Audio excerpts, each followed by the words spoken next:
हुए, 20 साल के हुए, तब तक कितने लोगों ने कितनी सारी चीजें आपको समझाई हैं, कितनी सारी चीजें आपको बताई हैं, है ना?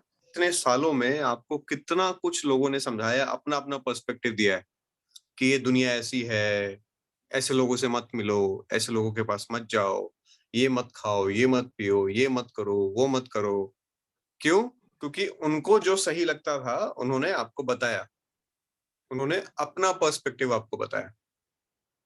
लेकिन क्या उनका पर्सपेक्टिव एकदम सही है? जरूरी नहीं है।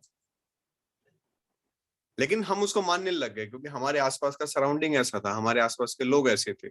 तो जैसा जैसा उन्होंने हमको ज्ञान दिया, जैसा जैसा उन्होंने हमको सिखाया, हमने वो सब मानने चालू कर दिया। अब फॉर एग्जाम्पल यहाँ पे अगर बिमल है तो बिमल का अपना एक पर्सपेक्टिव है क्योंकि उसके आसपास के लोगों से उसने जो सीखा है वो उसको सच मानता है, और वैसा ही बिमल बन चुका है। तो अगर अब मैं बोलता हूँ बिमल का कैरेक्टर कैसा है, तो बिमल का कैरेक्टर वही है जो उसने इतने सालों में सीखा है उन लोगों से जो उसके आसपास रहते हैं, जो उनके दोस्त हैं, जो उसकी फैमिली है, जैसा उन्होंने उसको बनाया और जैसा बिमल ने चीजों को देखा, सोचा, समझा, वैसा वो बन गया। अगर मैं बात करूं सूरज की, तो सूरज बिमल से अलग क्यों है? क्योंकि सूरज के आसपास के जो लोग हैं, जैसा उन्होंने उसको सिखाया, जैसा उसको समझाया और जैसा उसने समझा, वैसा वो बन गया। वैसे ही मैनुल भी अलग है, वैसे राजेश्वरी भी अलग है, और भी जितने लोग हैं वो सब एक दूसरे से अलग अलग हैं। उसका रीजन यही है। अदरवाइज सब एक जैसे लगते ना, सब एक जैसे बात करते, सब एक जैसा सोचते। क्यों फर्क होता है सबके अंदर? क्योंकि सबकी सराउंडिंग अलग है, सबका माहौल अलग है। तो बीइंग स्टेट का मतलब क्या होता है? एक एक्टर के लिए बीइंग स्टेट बहुत ज्यादा इंपॉर्टेंट है कि आप पहले रियलाइज करो कि आप हो कौन। आप एक इंसान हो जो इस धरती पे आया है, कुछ वक्त के लिए जिएगा और फिर चला जाएगा। अब आपको ये समझना पड़ेगा कि जब आप इस धरती पे आए हो तो आप एक नॉर्मल इंसान हो, आपकी जैसी जैसी कंडीशनिंग हुई है, जैसे लोगों के साथ आप रहे हो, मिले जुले हो, आप वैसे बन चुके हो। लेकिन आप ऐसे हो नहीं जैसे आप अभी बने हुए हो। आप चाहो तो आप मैनुल भी बन सकते हो, आप चाहो तो आप सूरज भी बन सकते हो, आप चाहो तो आप राजेश्वरी भी बन सकते हो। आपने सिर्फ एक कैरेक्टर को पकड़ा हुआ है जिसका नाम है बिमल, एक कैरेक्टर को पकड़ा हुआ है जिसका नाम है मैनुल। आप चाहो तो उस कैरेक्टर को कभी भी छोड़ सकते हो और किसी और कैरेक्टर को पकड़ सकते हो। लेकिन उस कैरेक्टर को पकड़ने के लिए उसके बारे में जानना पड़ेगा, उसके बारे में पढ़ना पड़ेगा, उसको समझना पड़ेगा। क्योंकि इतने सालों में जो आपने 20 साल 25 साल की जो आपकी उम्र है, आपने सारी इंफॉर्मेशन इकट्ठा की और एक कैरेक्टर को बनाया है। तो कुछ वक्त तो देना पड़ेगा दूसरे कैरेक्टर को बनाने के लिए। थोड़ी पढ़ाई तो उसके लिए भी करनी पड़ेगी, थोड़ा इंफॉर्मेशन उसके लिए भी निकालना पड़ेगा। तो आप कभी भी दूसरे कैरेक्टर में शिफ्ट कर सकते हो अपने आप को। ठीक है? तो बीइंग स्टेट का मतलब क्या होता है कि आप पहले समझो कि आप कौन हो और आपका जो रियल सेल्फ है उसको पहचानो, जहां पे आपको कोई इफ बट नहीं रखना है। तो जब भी आप किसी कैरेक्टर की तैयारी करते हो तो वहां पे कोई इफ बट नहीं रखते हो आप।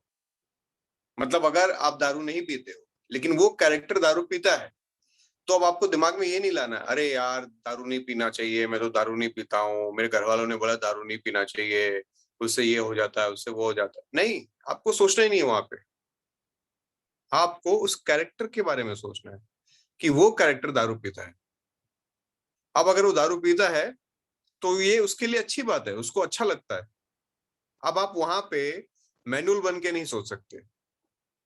अब वहां पे आप उस कैरेक्टर के हिसाब से सोचना पड़ेगा क्योंकि आप इस वक्त वो कैरेक्टर हो।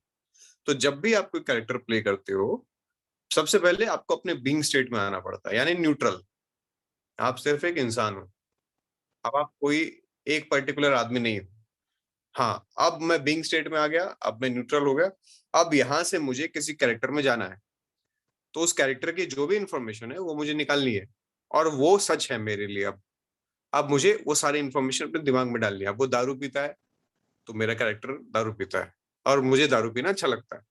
अब से अब आपकी मेंटालिटी चेंज हो जाएगी कि मुझे दारू पीना अच्छा लगता है, क्योंकि अभी आप मैनुअल नहीं हो, अभी आप वो कैरेक्टर हो। अगर उस आदमी को हाफ पैंट पहनना अच्छा लगता है और आप नहीं पहनते हाफ पैंट, तो अब आपको मानना पड़ेगा कि मुझे हाफ पैंट पहनना अच्छा लगता है। अगर वो चिकन खाता है तो आपको मानना पड़ेगा कि आपको चिकन खाना अच्छा लगता है। अगर नहीं मानोगे और ऊपर ऊपर से कैरेक्टर को प्ले करोगे तो वो आर्टिफिशियल लगेगा देखने में। तो ना देखने वाले को मजा आएगा, ना उसको परफॉर्म करने वाले को मजा आएगा, और वो साफ साफ समझ में आएगा कि यार ये दिल से नहीं कर रहा है एक्टिंग। होता ना कभी कभी हम किसी को देखते हैं एक्टिंग करते हैं और हम सोचते हैं यार ये दिल से नहीं कर रहा है, ये बस ऊपर ऊपर से कर रहा है। वो क्यों होता है? क्योंकि उस एक्टर ने उसमें विश्वास नहीं किया, खाली ऊपर ऊपर से कर दिया, वो माना नहीं उसने दिल से। अगर मैं किसी से लड़ रहा हूँ और मैं दिल से नहीं लड़ रहा हूँ, तो स्क्रीन पे खराब लगेगा कि देखने में ये यार ये ठीक से लड़ नहीं रहा है, ये अच्छे से नहीं कर रहा है। लेकिन अगर वही उसने दिल से मान लिया कि हाँ इसने मेरा बहुत कुछ बिगाड़ा है, मेरा नुकसान करा है, इसे सच में करा है मेरा नुकसान, और मैं इसे लड़ूंगा, तब आप जो करोगे वो एकदम रियल लगेगा देखने में। ठीक है? तो सबसे पहले आपको बीइंग स्टेट में जाना पड़ता है, बीइंग, जहां पे आप न्यूट्रल हो, आप एक नॉर्मल इंसान हो, वहां से आप किसी कैरेक्टर में जाते हो। क्लियर?